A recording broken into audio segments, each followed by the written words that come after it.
चलो बिना कोई टाइम वेस्ट किए फटाक से करते हैं। टाइम नहीं वेस्ट करूंगी, जल्दी जल्दी कराऊंगी, ठीक है।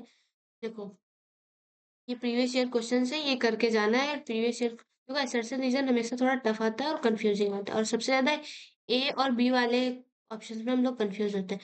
देखो, हमारा क्वेश्चन दे रखा है, if a man deposit 500 per month और 12 मंथ इन आरडी। आरडी मतलब रिकरिंग डिपॉजिट अकाउंट।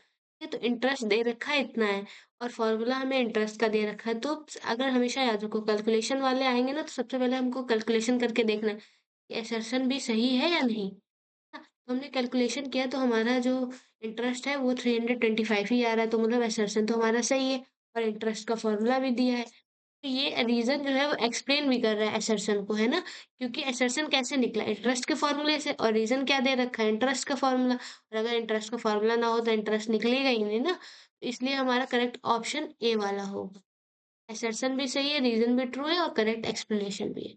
अब देखो, दूसरे क्वेश्चन में आते हैं, the ratio of areas of two similar triangle. देखो, बोला है कि जो रेशियो है एरिया का दो सिमिलर ट्रायंगल का, वो बराबर है किसके, स्क्वायर ऑफ करस्पॉन्डिंग साइड्स के। ये एक बात है, ये चैप्टर में पढ़ा हो, ये तो बात सही है। If two triangles are similar then their corresponding angles are equal. ये भी बात सही है, दोनों बात सही है, लेकिन क्या ये असर्शन को एक्सप्लेन कर रहा है? मुझे तो नहीं लगा, ये तो थ्योरी दे दी है बस। सेम चैप्टर की थ्योरी दे दी है कि चलो ऊपर की भी दे दी, नीचे का भी दे दिया, जिससे लोग कंफ्यूज हैं। तो ये एक्सप्लेन नहीं कर रहा है उसको, है ना। इसलिए हमारा करेक्ट ऑप्शन बी वाला होगा, क्योंकि असर्शन रीजन सही है पर एक्सप्लेन नहीं कर रहा। अब देखो, मैट्रिक्स का दे रखा है कि पहले दो मैट्रिक्स एम है, एक एन है, उनको मल्टीप्लाई कर दिया तो मैट्रिक्स हमारी आई 2। रीजन दे रखा है, मैट्रिक्स का मल्टीप्लिकेशन तभी हो सकता है दो मैट्रिक्स का, if number of column first match. पहली मैट्रिक्स के जो जो कॉलम है वो बराबर होने चाहिए दूसरी मैट्रिक्स के रोज के, ठीक है। ये दे रखा है। देखो, सबसे पहले हमको वो निकालना पड़ेगा, प्रोडक्ट निकाल के देखोगे तो प्रोडक्ट निकाल के देखना, 2 आ रहा है तो 2 आ रहा है, ठीक है। उसके बाद देखो, ऑर्डर कितना है, ऑर्डर तो पता है 1 × 2 एम का है, और एन का है 2 × 1। सॉल्यूशन में देखो, तो और मल्टीप्लाई क्यों हो सकता है, कॉलम बराबर होना चाहिए रो के दूसरी वाले के, तो रूल भी फॉलो कर रहा है। देखो, असर्शन भी सही है, रीजन भी सही, और करेक्ट एक्सप्लेन भी कर रहा है। तुम्हारा करेक्ट ऑप्शन होगा ये वाला। देखो, nature of the quadratic equation has real and distinct root. इसके हमें रियल और डिस्टिंक्ट रूट्स बोल रखा है इसमें, ठीक है, इस इक्वेशन के। सबसे पहले हमें तो चेक करना होगा रियल एंड डिस्टिंक्ट है भी या नहीं है। हमने किससे चेक करते हैं, डी से, तो डी से हमने चेक किया, डी हमारा आया 1, ठीक है। डी हमारा कितना है, 1, तो ये रूट्स क्या हुए, रियल एंड डिस्टिंक्ट हुए, बात तो सही है।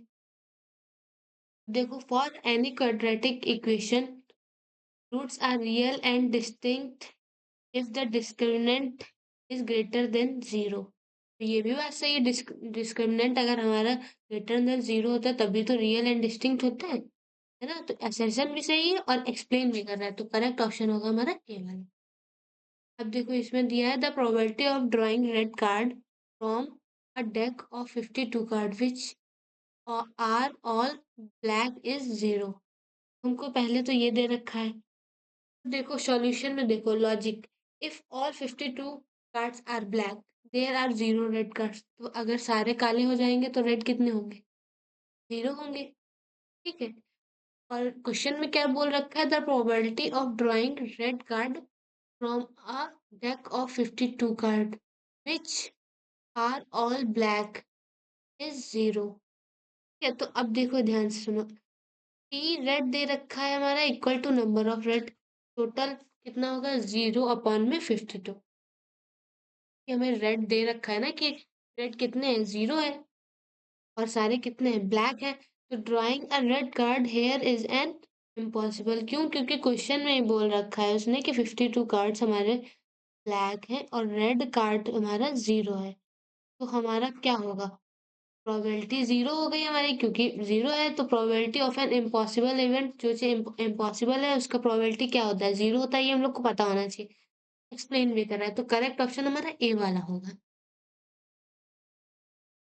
अब देखो, स्लोप पे है question, the line y is equals to 3x + 5 is parallel. एक सेकंड, ये कौन से ईयर का है,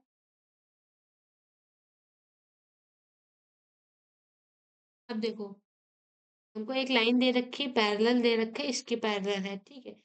और रीज़न दिया, 2 lines are parallel if any if their slope are equal m1 equal to m2। ठीक है? अब देखो कैलकुलेशन देख लो। चाहो तो आप कैलकुलेशन करके भी देख सकते हो। करके देखोगे तभी आंसर सही निकलेगा। m1 निकाल लिया हम लोगों ने स्लोप, 3 आ गया। 2 का निकाल लिया हमने, 3 आ गया।